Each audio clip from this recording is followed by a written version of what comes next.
redacción una mirada inteligente, ¿no? Después de la clase importante que tuvimos, y de acá a 2 semanas me presenten el trabajo. A ver, por ejemplo, yo les digo, voy a buscar el trabajo, lo tengo en algún lado. Acá está. No, esta no es. Este es sumerio. Acá está. Bien. Este trabajo es un trabajito sencillo, ¿no? Que creo que, bueno, va a ser fácil. De paso, van a desarrollar una cosa que yo quiero que empiecen a todo el mundo tiene que saber. ¿Qué tal? ¿Cómo le va, Brito? Bienvenido. Que tiene que ver con la escritura. Tratar de entender. A ver, el texto no va a ser difícil. Además, entre las cosas importantes que también les planteo, lean bien las consignas, es que si no está bien, por alguna razón, yo se los mando rehacer. O sea, les voy a volver más tiempo. Porque la idea es que esté bien, ¿sí? O sea, la idea es que el texto esté aceptable para que sea promediable con la evaluación.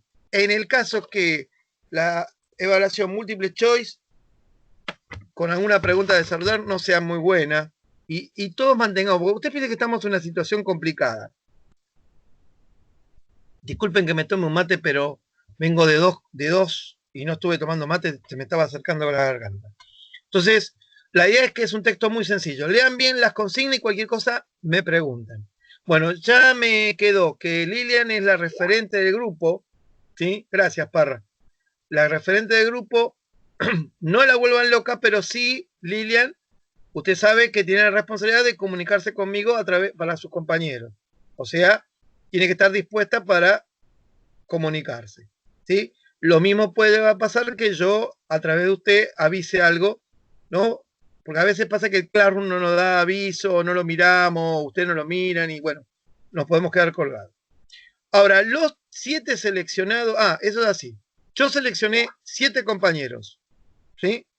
De los 7 compañeros, obviamente, son obligatorios que hagan el texto, pero les voy a dar la posibilidad de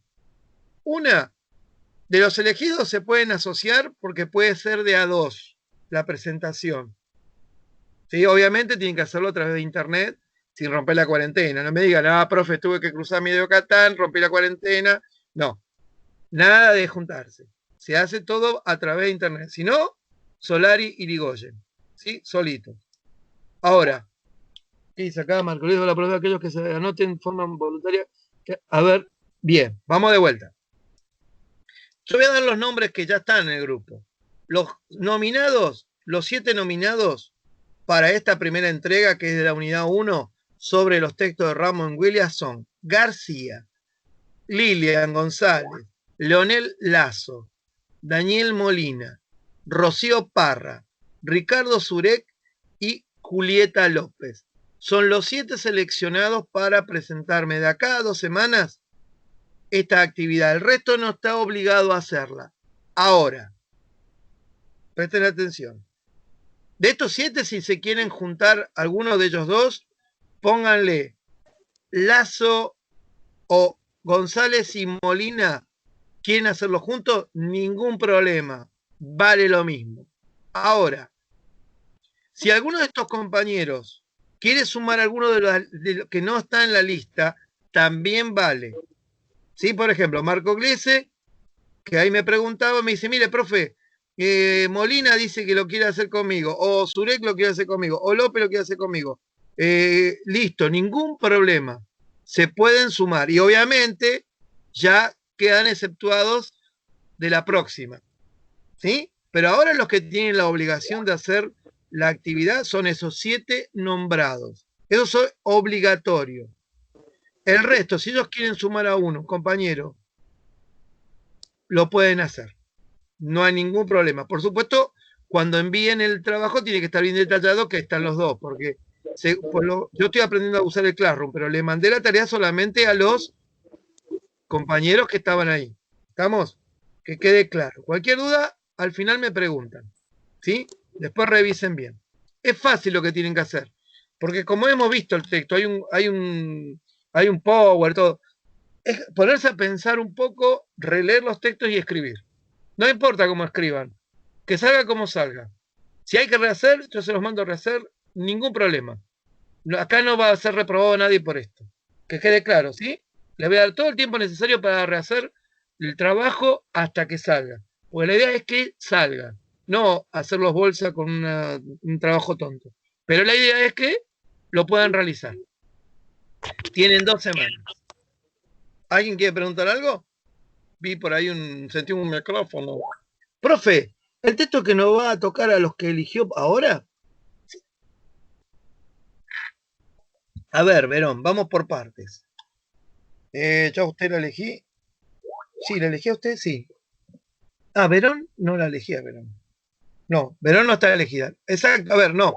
Es así, Verón. Ahora los obligados a hacer los textos son estos compañeros. Sin embargo, si a usted, uno de sus compañeros, la convoca y usted quiere participar, para usted también es la nota y ya queda exceptuada de las próximas convocatorias. ¿Se entiende? Póngale, por ejemplo, vamos a hacer un ejemplo. Un compañero de cualquiera de los 7 le dice a usted que van a hacer la actividad. Escuchen, que alguno se ponga a grabar la clase, por favor, así después queda. De paso también queda lo que digo, ¿no? Es importante que a veces uno queda bien. Ahora, presten atención.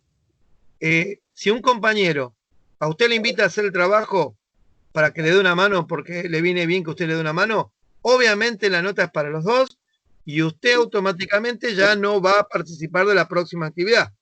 Yo la próxima actividad se la voy a adjudicar a los que no entregaron todavía nada, que obviamente la lista es chica. Yo digo 7. Después si alguno se suma, se suma. Y si no se suma, no se suma. ¿Está? Micaela, usted, Micaela, a ver, ¿dónde está? Doña Ledesma. Muy bien, Ledesma, bienvenida. O sea, vuelvo a repetir, la actividad es selectiva, solo para esos 7 que están obligados a cumplirla. Ahora, pueden aumentar, mejorar la participación asociándose entre algunos de ustedes o, en su defecto, asociando a algún compañero que no haya sido nominado. ¿Sí? Por ejemplo, usted, Verón, que no está nominada, y si algún compañero quiere hacerlo con usted, usted entra al equipo. ¿Sí? ¿Estamos? Pero la responsabilidad final de la entrega está en los compañeros eso. Ahora, cuando usted ya terminó el trabajo y lo entregó, usted pasa a ser parte, muy bien, usted pasa a ser parte de los que entregaron. Y de acá a 3 semanas, cuando yo dé el otro trabajo, ¿sí? El otro trabajo, a usted no la voy a incluir, porque usted ya participó. Obviamente va a recaer en el grupo que sigue. Entonces, los que no han sido nominados ya saben que la próxima actividad, de acá a 3 semanas o un poco más, les va a tocar a alguno de ustedes. Va a haber 3 momentos. El momento acá de positivismo, el de la visión organicista y del materialismo histórico. Obviamente después va a haber un parcial para todos, fundamentalmente, ¿qué tal, Roda? Bienvenido. Fundamentalmente, todos van a participar del parcial, ¿no? Acuérdense, el parcial es para todos, ¿sí? Y ese sí es individual. Bueno, vamos a arrancar. Vamos arrancando ya? ¿Les parece? Está, vino más gente, está la porta. Esperen que vamos a poner los presentes. Está Lilian. A ver quién más está. Bastante gente. Bien. Ya me gustó. Pedraza. Madurez, Estopia, Roda, Julieta, González, Brito, Sánchez. No tengo a Sánchez. Mira vos. Vamos a anotarlo. Después vemos quién es. Sánchez. Antes de arrancar a nombrar a los 7 otra vez, por favor, yo estoy, pero quiero... A ver, don Molina, escuche, eso está, vuelvo a repetir, eso está ya subido a Classroom y está el archivo. Igual se lo vuelvo a leer para que se quede tranquilo. Los 7 seleccionados son el señor García Claudio, la señora González Lilian, el señor Leonel Lazo, el señor Daniel Molina, la señorita Rocío Parra, el señor Ricardo Suret y la señorita Julieta López. ¿Sí? Estamos. Son los que están nombrados en el trabajo. ¿Sí? Son los que van a tener que presentar el trabajo. Ya expliqué lo de la asociación y quedó, también está explicado en el trabajo. Yo igual lo repito por las dudas. ¿Sí? La calificación no va a ser numérica originalmente, va a ser 4 posibilidades. El mejor, óptimo, aprobado, óptimo. En segunda instancia, aprobado bien y después aprobado regular. Esas 3 son instancias de aprobado. Y en una cuarta instancia que las de rehacer. Esa obviamente será la que van a tener que rehacer si las cosas no salen bien y todo eso. Pero no se hagan problemas. Igual, después charlamos de esto al final de la clase. Bueno, vamos a compartir la pantalla. Creo que no me queda más nadie. Compartir pantalla.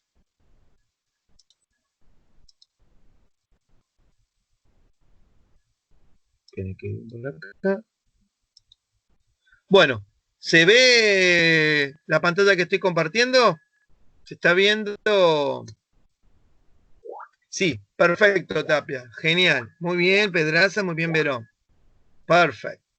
Muy bien, hoy vamos a trabajar la visión organicista de la sociedad y vamos a trabajar al señor Emil Durkheim. Esto es en base al texto de la impronta, ¿sí? Uy, ¿qué hice? Toqué algo acá que no tenía que tocar. ¿Se sigue viendo? Sí, ¿no? Bien. Vamos a dejar esto por acá. Muy bien. Ahí se ve, ¿no? Bueno, les presento al señor Emil Durkheim con sus anteojitos, etc. ¿No? Hay poquitas fotos en internet. Lo bueno de estas clases es que a mí me han posibilitado empezar a... A mí sola se me fue la conexión. ¿Qué pasa? ¿No ven nada? Hola. ¿Ven o no ven? Cuéntenme, a ver.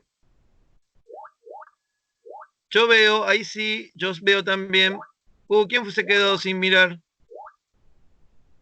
Sí, se ve, ven todos. Pobre, alguien se quedó cieguita. ¿Quién fue? O cieguito. Bueno, de última sabe lo que hace, salga y entre. Porque a veces puede fallar, esto es así. Bueno. Bueno, acá tenemos la tapa de un libro de Emil Durkheim. Bueno, Durkheim nace en Francia, ¿sí? En el seno de una familia judía intelectual, allá por 1858, y le toca vivir la etapa del bonapartismo, lo que fue el gobierno de Luis Bonaparte, ¿no? Descendiente del viejo Bonaparte, y que obviamente dejó caracterizado una forma de gobierno o un régimen de tipo autoritario, ¿sí? Ahora, esta es la etapa en la cual Francia se va a desarrollar, ¿sí? Se va a desarrollar industrialmente y de manera comercial. Y obviamente estamos ante la etapa de la expansión imperialista de Francia.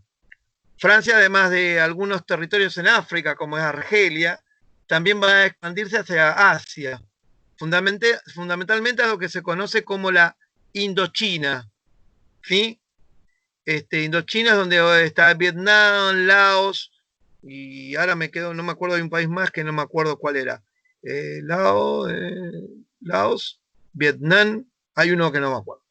Ahora, esta zona es una zona de producción de caucho. Imagínense que era muy importante en la época que estaba desarrollando la etapa de la cuestión de los motores de combustión y después más con el automóvil. Y la otra cuestión en la que van a estar metidos en la guerra con México, donde va a haber un emperador mexicano, ¿no? Dirigiendo los destinos de México, fundamentalmente por las deudas que México tenía. A ver ahí. Me fui. Bien. Ahora, a diferencia de Inglaterra, que, lo que vendría a ser la revolución industrial lo que hizo fue moderar a la sociedad y parte de los beneficios le llegaba a los sectores populares. La modernización francesa radicalizó un poco las posturas sociales. Entonces, por un lado, teníamos unas clases altas, ultranacionalistas y conservadoras, y por otro lado, unas clases sociales bajas, ¿no? Que fundamentalmente van a adherir a ideologías como el anarquismo, el socialismo, perdón, y el sindicalismo revolucionario. Los anarquistas fundamentalmente, Camboya, eso es lo que me faltaba, Camboya y Birmania. Muy bien, gracias, don Jorge. Esto es televisión, ¿verdad? Bueno, la cuestión es que esta zona de Indochina, saben ustedes que pues estuvo muy marcada con lo que fue la guerra de Vietnam en la época de los finales de los 60 y principios de los 70 con Estados Unidos. Y hubo muchísimas películas al respecto. Ahora, los sectores ultranacionalistas también ahí van a aparecer en un momento en el cual Francia está conformándose como un Estado y esencialmente en contra de un enemigo que es Alemania, ¿no? Ahora, las clases bajas, fundamentalmente las ideologías obreras, el anarquismo, una ideología libertaria que señala al Estado y la burguesía como entidades explotadores de los trabajadores, amigos de la acción directa, basándose en las ideologías de Bakunin, de Prokoptin, de Malatesta, y que eligen al Estado como enemigo principal de sus acciones. Y en esta etapa, los anarquistas son sumamente belicosos, ¿sí? Fundamentalmente poniendo en jaque a muchos gobernantes en la región europea. Ahora, los socialistas, obviamente su raíz es marxista, fundamentalmente, y bueno, a partir de los escritos de Marx, estos sectores van a ir conformándose en partidos, en algunos países más moderados y en otros un poco más revolucionarios como en Alemania. Y al sindicalismo revolucionario plantea una especie de síntesis de los dos. Por un lado, toma cierto moderamiento de los socialistas más moderados y los anarquistas el rechazo a la participación política. Mientras que anarquistas y socialistas, su reclamo es esencialmente político, porque los anarquistas plantean primero hay que destruir el Estado para lograr la liberación de los sectores obreros, y los socialistas la toma del poder. Para el sindicalista revolucionario las cosas fundamentalmente, ahora vemos lo de Cuba, fundamentalmente las cuestiones los reclamos son puramente económicos. Si lo de Cuba es una cuestión aparte, igual estamos hablando, Laporta, del anarquismo, el socialismo, el sindicalismo revolucionario de finales del siglo XIX, ¿sí? Para lo de Cuba falta mucho todavía, ¿no? Un siglo después casi estaríamos hablando. La derrota de los franceses en la guerra franco-prusiana puso el fin a la dictadura o al imperio de Bonaparte. Y van a ser la Tercera República. Pero que piensen ustedes que estamos viendo el contexto en el cual el joven Durkheim se está desarrollando. Bueno, Durkheim lo podemos presentar como un heredero de Saint-Simon y de Comte, ¿se acuerdan, no? Los fundadores del positivismo. Como dije, su origen era judío, ¿sí? Y bueno, eso lo acercó mucho al estudio de la vida religiosa, ya que su familia era muy cercana a los estudios religiosos, pero en un contexto de fuerte antisemitismo que se va a producir con el caso Dreyfus. ¿Alguien sabe lo que fue el caso Dreyfus? ¿Alguien tuvo conocimiento de qué fue? Bueno, acá me dice Flor que no. Dreyfus era un capitán del ejército francés, de origen judío. Ya había muchísima segregación en Francia. Sin embargo, la guerra con sus enemigos alemanes descubren un complot de espionaje en el centro de lo que sería el desarrollo militar francés y acusan a un capitán de artillería de apellido Dreyfus de origen judío.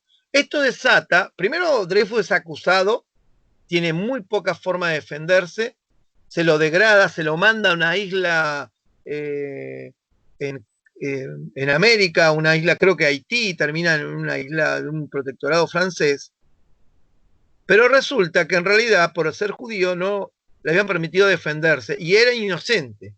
Él era otro el traidor, el que estaba entregando la información militar a los alemanes. Pero esto era el contexto, ¿no?, de una Francia en la cual había un importante movimiento antisemita. También en sus estudios Durkheim se va a interesar por las reglas jurídicas, los tipos de solidaridad y organización social. Y esta idea de las consecuencias anómicas, anomia significa sin reglas, jóvenes, de la división del trabajo entre los trabajadores. Claro, en realidad cuando descubrieron que era judío no le dieron mucha posibilidad de defenderse.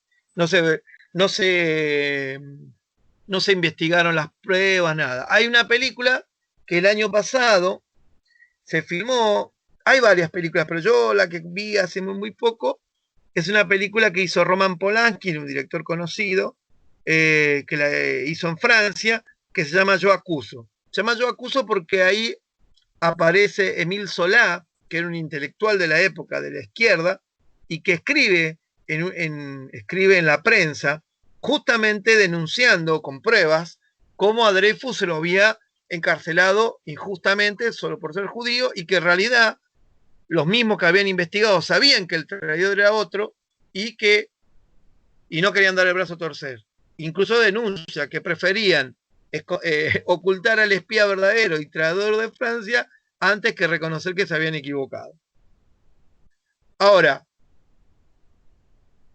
Durkheim tiene una posición crítica hacia el positivismo y él plantea que hay que buscar un método que se aproxime a una ciencia auténtica, ¿sí? Y considera que la sociología, que es una disciplina que se ha impuesto, está bastante mal organizada, es bastante rudimentaria su metodología. Entonces, Durkheim está cerca del positivismo, pero también va a estar lejos. Coincide con Comte y con otro pensador positivista, o lo que llamaríamos el positivismo ortodoxo, Comte y Stuart Mill. Por ejemplo, Herbert Spencer no sería un positivista ortodoxo, ¿no? Recuerden que tanto Comte como Stuart Mill no adhieren a ese darwinismo social, ¿no?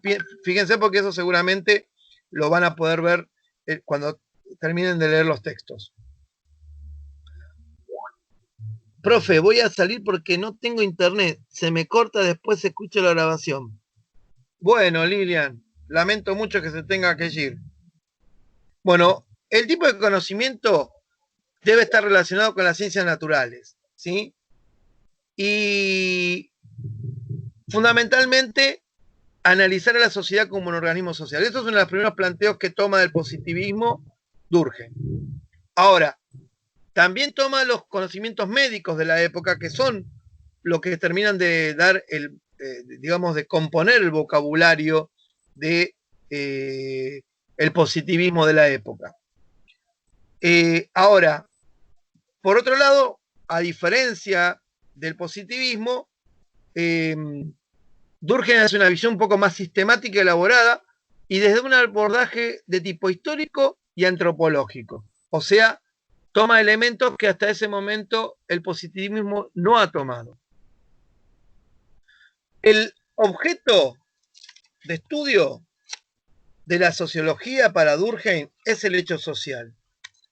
Ahora, el hecho social es el elemento clave que Durkheim plantea que hay que definir y dejar bien claro de qué estamos hablando. Esto lo vamos a trabajar la clase que viene, pero podemos adelantar algunas cuestiones que tienen que ver con Durkheim o con este tipo de planteos. Luego la clase que viene vamos a trabajar lo que es el método. Claro, los contenidos sociales como cosas externas, exactamente, muy bien.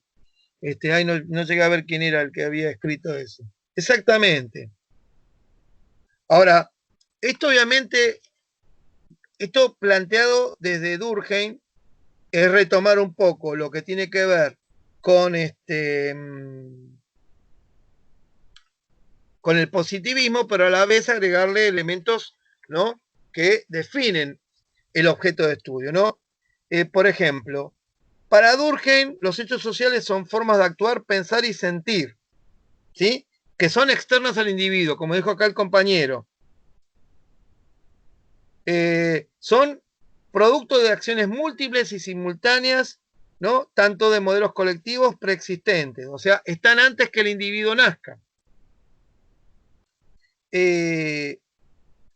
Y se expresan de manera oral o escrita, ¿sí?, con normas, y se transmiten a través de la educación, de la cultura, del arte, de la moda y de las leyes jurídicas.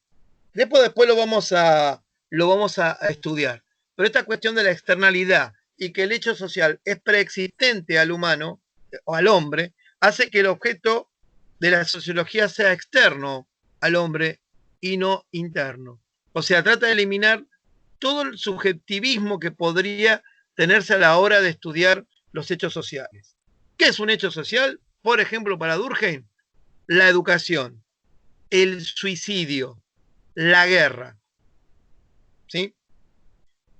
Ahora, para Durkheim, todo lo teórico, bien, pero hay que fundamentarlo, por supuesto, la religión, sin ninguna duda, Molina. Para Durkheim, todo hay que fundamentarlo empíricamente, a través de la realidad, con pruebas. Ahora, Durkheim, y esto es un pecado de origen de toda la sociología, va a necesitar siempre tipificar, o sea, armar modelos comparativos, que podemos llamar tipos o especies. La idea, ¿vieron? Esta idea de la clasificación, bueno, eso la sociología lo va a tomar desde ahí y no va a salir. Si bien se lo debe al positivismo, porque el positivismo hace este tipo de tipificaciones, ¿sí? Por ejemplo, los famosos estadios de evolución, Durkheim lo termina de consolidar como parte del quehacer de la disciplina sociológica.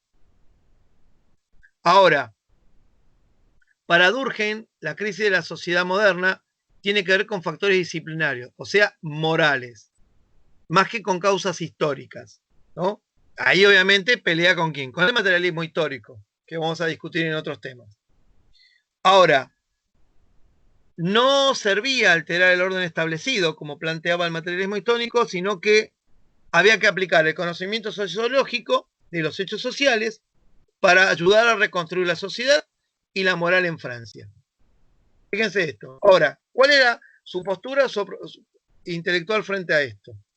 Primero, él se alejaba de los extremos, de los ultranacionalistas y del anarquismo revolucionario. Podemos decir que era un socialista moderado, un reformista. Él consideraba que la guerra de clases no residía en la división del trabajo, sino en la falta de regulación, ¿no?, que había en las ambiciones en pugna de parte de los capitalistas. Más, él consideraba que en la división del trabajo estaba la solución, más que el problema. Y que obviamente que había que formular reglamentaciones jurídicas, coercitivas, pero que todo el mundo aceptara y que fueran legitimadas de manera colectiva, o la conciencia colectiva. O sea, cuando hablamos de conciencia colectiva, y esto lo vamos a retomar la clase que viene, hablamos fundamentalmente, presten atención, hablamos fundamentalmente de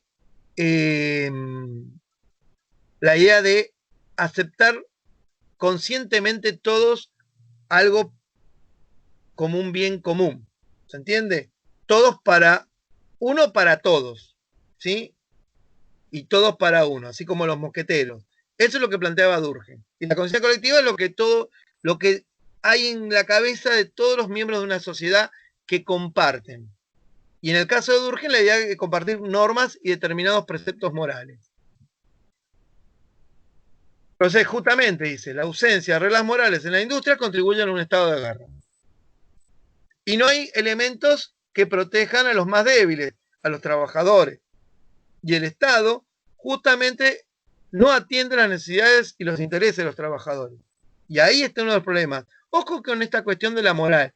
Y no estamos hablando de la moral religiosa o pacata, sino la moral de lo que está bien y lo que está mal. Y Durkheim, por ejemplo, que los empresarios se aprovecharan de los trabajadores y los explotaran, justamente era un dilema moral. ¿Cuál era la propuesta de nuestro amigo Durkheim? Bueno, era un reformista. Por ende, no se cuestionaba el origen o las características de la división de trabajo como sí lo hacía Marx. Ahora, lo que propone Durkheim es un proceso de integración, ¿sí?, donde se genere colectivamente solidaridad. Lo que necesita la sociedad es ser más solidaria, que los elementos sociales se colaboren entre sí. En los estudios Durkheim planteaba la existencia de dos tipos de solidaridad, la mecánica y la orgánica. La mecánica la podemos describir primero, él la plantea como existente solamente en sociedades no industriales, más antiguas, sociedades uniformes, en la cual no hay una gran división del trabajo ni hay un proceso de acumulación de excedentes, ¿sí? Ahora, todos estos grupos son comunitarios y generalmente, por ejemplo, todavía predomina el parentesco, ¿no? Y obviamente tienen el mismo, ¿cómo sería la palabra? Coinciden con los mismos estados de conciencia. A ver qué me pone ahí. Me repite lo que me escribió recién que no lo vi. No sé quién me escribió. Repítame el mensaje. Por ahí es una pregunta y yo estoy yendo demasiado rápido. A ver. O sea, uno de los tipos en la solidaridad mecánica, que es más atribuible a las viejas formas sociales, previas a la industrialización. Ahora, la forma orgánica, justamente hay que creerla artificialmente. Para eso, el lugar que Durkheim le va a dar esencialmente a la educación, ¿sí? Es la manera que a través de la educación, la impostación de normas, a través del consenso, ¿no?, se puede llegar a tener una... ¿Cómo llego a la explotación del empresario a lo moral? No lo entendí. Claro, él que plantea, vamos de vuelta, por ahí fue muy rápido mi explicación. Durkheim dice, acá lo que están faltando son regulaciones de tipo morales y reglas. Porque al faltar esas reglas, el empresariado explota vilmente a los trabajadores y se aprovecha de su debilidad, de su pobreza y de lo que sea. Ahí está el núcleo de las injusticias de esta sociedad. Ahí está la guerra de clases. Ahora, ¿por qué es moral? Porque obviamente lo que hace el empresario es aprovecharse de la debilidad de los pobres, ¿sí? Por eso la cuestión es moral. Pero por supuesto, para lograr estas reglamentaciones en las sociedades modernas, hay que buscar elementos. Ya no ocurre de manera automática, ¿sí?, o mecánica, sino que hay que lograrla de manera orgánica. Por eso, la educación, la búsqueda de consenso, los valores compartidos y también las sanciones legales. Ahora, él ve en la división del trabajo justamente el rol de la conciencia colectiva, ¿no? Ahí es donde justamente va a ir, ¿no?, en esta cuestión, en que cada uno le toca, ¿no? Se va en la conexión a cada rato, después queda grabación, espero que sí. Ahora, la integración, obviamente lo que va a hacer es formar un todo unificado y armonioso, ¿sí? La idea, ¿cuál es? Una de las palabras importantes que Durkheim busca es la idea de integración. Esto es lo que vamos a discutir clases que vienen. Ahora, para la cuestión de la integración, Durkheim cree que existen valores compartidos entre las sociedades humanas, ¿sí? Y que obviamente esa solidaridad orgánica, que es artificial, por llamarlo de alguna manera, tiene que estar anclado en un consenso normativo. O sea, la sociedad tiene que aclarar las normas de convivencia y apuntarlas y hacerlas cumplir. Ahora, la sociedad moderna, dice Durkheim, estaría en un estado de anomia. ¿Qué significa? Sin reglas. Antes las corporaciones, en la Edad Media, en el mundo del antiguo régimen, contenían a los individuos. Ahora están atomizados porque no hay quien contenga. ¿Qué es lo que dice? Vamos a recrear el ámbito corporativo, ¿no? Pero no las viejas cofradías de la Edad Media, sino las nuevas, las modernas, los sindicatos y las asociaciones empresariales. Y ahí es donde ¿quién entra a jugar? El Estado. El Estado debe ser árbitro. O sea, fíjense cómo Durkheim en este planteíto así bastante corto, lo que plantea es, por un lado, la sociología, su objeto de estudio es los hechos sociales. El estudio de los hechos sociales a través de la metodología de las ciencias naturales, teniendo en cuenta fundamentalmente a la sociedad como un cuerpo o un organismo, nos va a llevar a entender cómo funciona. Ahora, si no va a aceptar fundamentalmente que lo que pasa en el mundo sea algo dado, como sí acepta el positivismo. Lo que Durkheim plantea es que acá hay un proceso de falta de moral, falta de normas, ¿no? Un proceso anómico, lo que significa que si esto es arreglado, la sociedad se puede corregir. Podemos evitar la lucha de clases o la guerra de clases. Podemos mantener la sociedad como está. Él no quiere cambiar la sociedad, quiere reformarla. Quiere la sociedad como está, pero con mayor justicia y más armoniosa. Por eso considera que hay que darle fuerza a los sectores obreros. ¿Para qué? Para que estén en igualdad de representación frente a los empresarios. Ahora, todo este análisis lo podemos obtener si un día nos sentamos, no va a ocurrir, nosotros solamente vamos a leer un capítulo de las reglas del método sociológico, pero acá les presento las 4 obras más importantes de Durkheim. La división del trabajo social, las reglas del método sociológico, el suicidio y las formas elementales de la vida religiosa. Sobre el suicidio,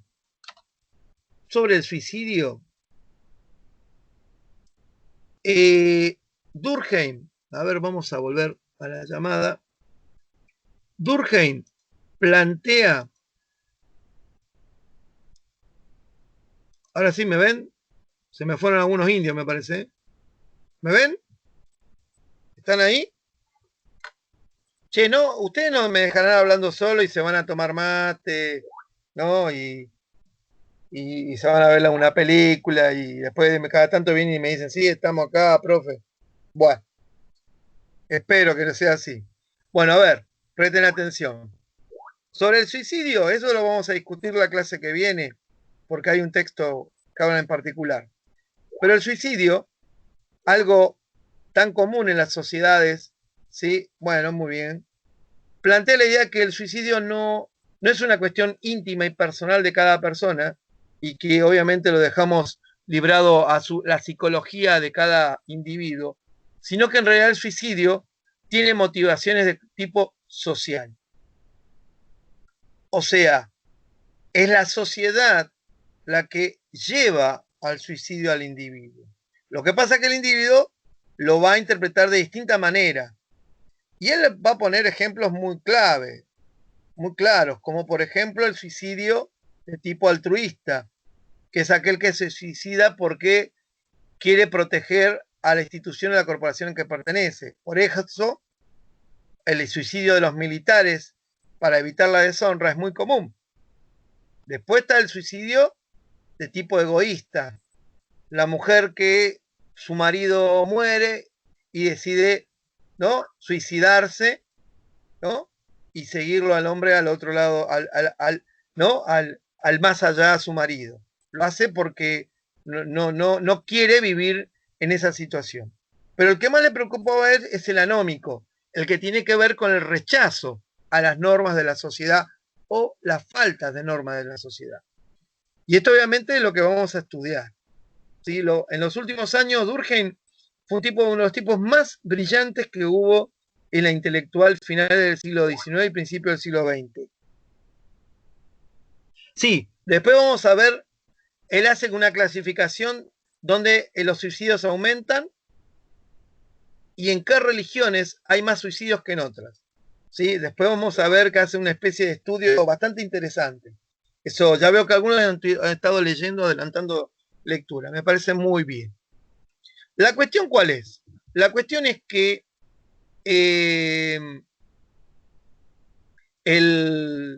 ¿cómo decirlo? El suicidio es un hecho social, como es la guerra de clases, como es las huelgas, como es la educación, como es la religión. Y es como él lo encara y como él lo estudia. Y da una versión diferente de cómo nos enfrentamos a los hechos sociales. Si bien uno no puede o no coincidir con Durkheim, Durkheim hace una explicación muy sensata. Y la clase que viene, que vamos a hablar de las instituciones, nos va a tocar mucho porque además nos va a poner con las instituciones como por ejemplo la escuela, ¿sí? O el cuartel. Todas instituciones que obviamente son fundamentalmente normativas. ¿Qué me pone acá Reinaldo? Los judíos se suicidan menos que los católicos. Sí, exactamente. O por lo menos era su análisis. Ustedes saben que todas las religiones tienen prohibido el suicidio, ¿sí? La cuestión cuál es que obviamente después habría que ver en qué función, qué elementos hay dentro de esas religiones que hacen que una persona se sienta empujada al suicidio. Por ejemplo, los hombres casados se suicidan menos que las mujeres casadas. Y las mujeres solteras se suicidan menos que las casadas. Entonces, fíjense cómo hay alguna cuestión que también tienen que ver con el género, con el patriarcado. Ahí tenemos para cortar muchísima tela, muchísima tela. Ahora, Durkheim, vuelvo a insistir, es un tipo leíble. Yo ahora agregué, y esto va a estar bueno, un texto de Foucault. El texto de Foucault lo vamos a trabajar de acá a 3 clases, a 2 clases, ¿sí? Y la idea del texto de Foucault es de hacer una mirada crítica a la postura de Durkheim. El texto de Foucault, que viene de uno de los libros más famosos de Foucault, que es Vigilar y Castigar, justamente nos toma la cuestión del castigo, ¿sí? La idea de cómo el castigo es ejemplificador. Y justamente retoma esta cuestión de la coerción y de lo colectivo. Si Durkheim coincidió, a ver, espera que voy a mirar el chat, total, ya podemos mirar. Acá me dice, a ver, vamos para atrás, porque veo que yo me cuelgo. Bueno, acá la conexión, los judíos se suicidan menos, según Durkheim. Profe, si Durkheim considera que los hechos de la sociedad son algo externo al hombre, entonces las instituciones no surgen de la necesidad de los hombres. No, porque si las necesidades también son externas, joven. Ahí está la cuestión. Las necesidades son sociales, no son individuales. ¿Sí? La creación de una institución como hecho social es externo a los individuos. Las instituciones surgen y, por ejemplo, usted todavía no había nacido y ya existía la escuela que lo estaba esperando para educarlo. ¿Sí o no? Usted no había nacido y sus padres ya estaban ahí esperándolo. Usted no había nacido y la Iglesia Católica ya estaba esperándolo, o la evangélica o la que sea la que usted vaya. ¿Se entiende? O en algunos casos, uno no había nacido, pero ya estaba ya estaba el ejército esperando para que uno se convirtiera en miembro de él en algún momento. A eso me refiero. Y todas las cuestiones de los hechos sociales son preexistentes a los hombres y externos. Es una cuestión de postura metodológica nada más. Ah, bueno. A ver, vamos a ver. Igual eso lo de los animales y los hombres lo resuelve ya el positivismo, ¿no? Con Darwin. La cuestión del hombre que maneja y controla la naturaleza. Por supuesto, todos vuelven a eso, porque en realidad la división del trabajo tiene que ver con las consecuencias del dominio de la naturaleza de parte de los hombres. Cuando analicemos a Marx, vamos a encontrar justamente cómo Marx toma esta cuestión y cómo la analiza y la lleva al terreno de la lucha de clases y la división social. Tomen en cuenta esto, ¿no? Para Durkheim la división social no es la que genera la guerra de clases, sino al revés, la que va a dar la solución. Acá dice, considera que los hechos sociales son externos a los hombres, pero culpa a la sociedad de los suicidios. Obvio, pero está perfecto. Justamente, estos hechos, el suicidio es un hecho social, es externo al hombre que se suicida. ¿Se entiende?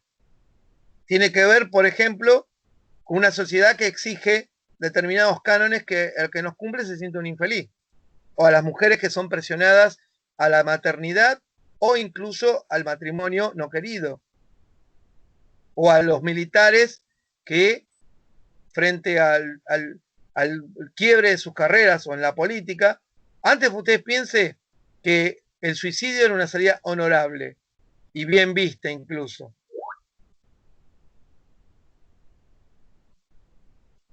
Claro, todas las razones son externas según Durkheim. Eso lo podemos discutir. O sea, desde el punto de vista sociológico y durkheimiano, el suicidio tiene razones de tipo externa. Es la sociedad que aprieta al individuo en determinadas cuestiones. Y el individuo decide quitarse la vida por varios motivos. Por una egoísta, por una altruista o por una anómica. O la que nunca terminó de analizar, que es la fatalista. Pero esa la dejamos para trabajar la semana que la clase que viene. Ahora, ustedes piensen, ¿no? Y esto es importante. Durkheim lo que pone es, refina al positivismo, le da una metodología, mete la antropología y la historia, que son ciencias sociales, ¿no? Y por otro lado, obviamente, mete el tema moral, cosa que obviamente el positivismo nunca lo tiene en cuenta. ¿Se entiende? Y esto es muy importante para, obviamente, tener otra conceptualización de lo que ocurre en la sociedad. Él considera que estas son las herramientas para poder transformar la sociedad y evitar la guerra de clases. Y si bien está mucho más cercano al positivismo por su apego a la idea organicista, queda claro que tiene una visión mucho más humana, ¿no? Y cualitativa de lo que pasa en la sociedad, ¿no? Además, él tiene esta idea, y después lo vamos a tomar, la idea de la morfología social, ¿sí? De la conformación de una estructura social, la idea del cuerpo, el organismo, ¿sí? ¿Ustedes piensen eso? Ay, me saco una foto ahí. Ustedes piensen que la cuestión justamente lo lleva más al terreno de la disputa política y, y agregamos ahí como para cortar el rol del Estado, que a Durkheim le interesa mucho, ¿sí? Después vamos a ver, Marx dice, al Estado hay que destruirlo porque es una herramienta de la opresión burguesa, como dicen los anarquistas también, ¿sí? Bueno, ¿se entendió la actividad que tienen muchachos por delante? La actividad que de los 7 elegidos, ¿se entendió? Sí, profe, me dice don Jorge Tapia que no es uno de los seleccionados. Sí, Surex sí, que es uno de los seleccionados. Molina sí, que es uno de los seleccionados. Parra sí, que es una de las seleccionadas. Julieta también, que es una de las seleccionadas. Muy bien. ¿Entendieron que si quieren pueden sumar al trabajo a un compañero no seleccionado? Y que vale lo mismo para los dos. Pero,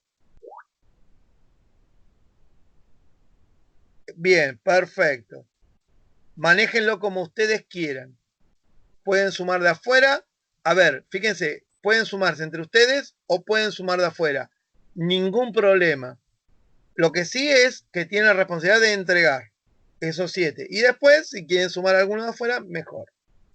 Ahora, para el trabajo que falta, que viene, seguramente lo que vamos a hacer es tomar a Foucault y cruzarlo con algunos planteos de Durkheim. Voy a ver si les puedo armar un cuestionario para trabajar. Está lo de Durkheim ahora, pero les voy a hacer un cuestionario con Foucault, que eso no lo tengo hecho. Ahora, un aviso importante parroquial. ¿Se acuerdan la clase pasada que dijimos que mi idea era como más o menos tener una continuidad de clases, pero cada tanto pegar un corte y dejarles como una semanita libre. Bueno, vamos a empezar a partir de la semana que viene. ¿Qué dice acá?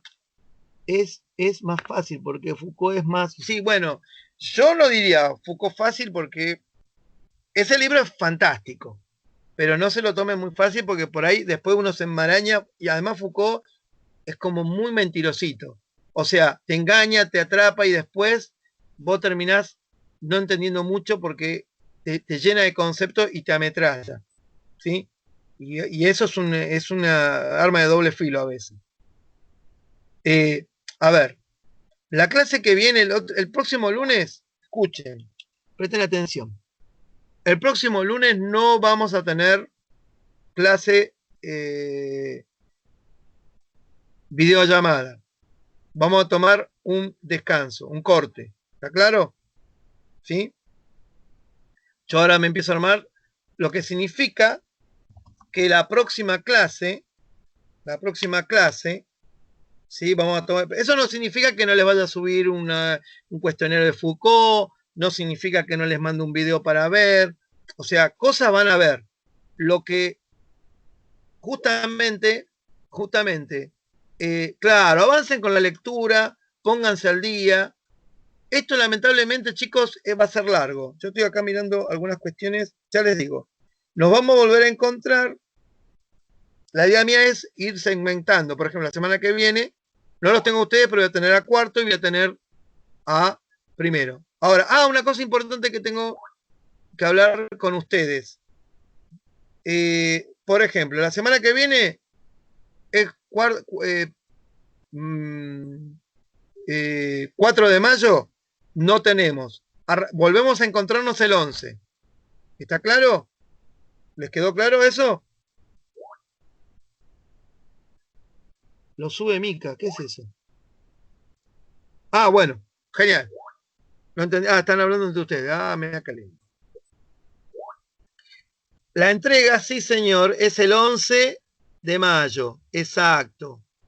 Perfecto. Por supuesto que en el medio pueden preguntar por el Classroom, mandarme un mail, ningún problema.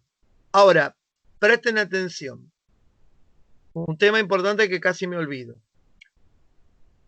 Hay una materia que ustedes no tienen, ¿no? Que es mundial. La profesora Quiñones, que es la profesora titular, está de licencia por embarazo. Ya tenemos, ¿qué tuvieron?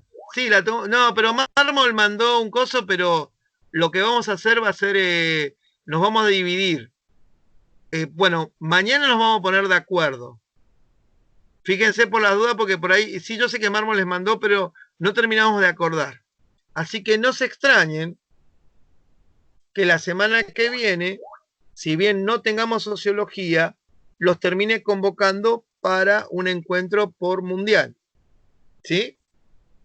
Entonces, mañana tenemos reunión y nos vamos a poner de acuerdo entre los profes del área a ver cómo manejamos esto. La idea, mi propuesta, se la digo antes a ustedes que a mis compañeros, es hacer un programa mínimo para que ustedes no pierdan la materia, pero tampoco asumirlos como titulares porque nosotros no podemos. Lo que pasa es que el instituto no puede contratar a ningún profesor porque no puede dar ninguna alta.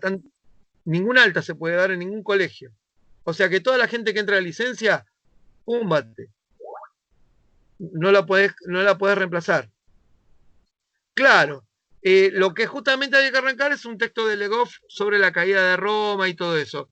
Yo no conozco todavía los textos, bueno, pero mañana voy a terminar de hablar con Mármol y todo el grupo a ver qué es lo que terminaron de armar. Ayer me hizo una consulta, yo le respondí, pero por lo visto todavía está todo por refinarse. Yo le dije, déjame que yo me hago cargo de segundo, somos un programa mínimo, me pongo de acuerdo con algunos textos, Estela me manda, los repartimos, ¿no? Sumamos. Pero por ahora, mañana recién terminamos de refinar. Así que seguramente en las clases de Classroom, que creo que armó el profesor, vamos a ahí subir material. O sea, yo también voy a participar de esas clases como, digamos, como profesor acompañante, porque en realidad no hay titulares todavía. Mármol tampoco es el titular. Entonces vamos a tratar de colaborar todos un poquito y nos vamos a dividir el laburo. Probablemente yo tome de segundo en mayor parte bueno, por afinidad con las temáticas. Pero bueno, esto lo vamos a terminar de arreglar mañana. ¿Sí? Bueno, ¿alguna consulta, duda sobre todo lo que estuvimos hablando?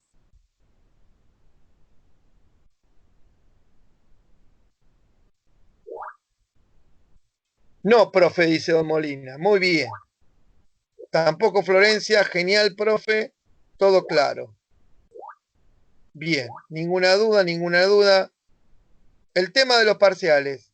Micaela, bien. Aclaro, la actividad que tiene ya es parte del parcial. O sea, los que entreguen los 7 del Apocalipsis, que entreguen el 11, ya tienen medio parcial adentro.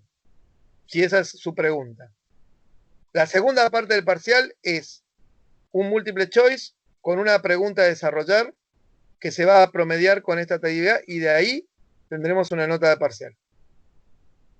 ¿Me quedó más o menos claro? No me maten. ¿A quién quieren matar? Ah,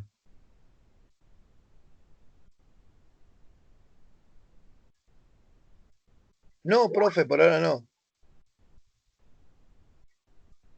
¿Se entendió? Que ya la actividad que estoy poniendo es adelanto de parcial.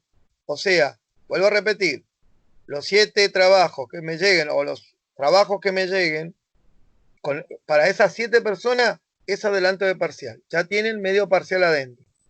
Más o menos, sí, medio parcial. Sí. Por el grado de importancia que van a meterle, va a ser así.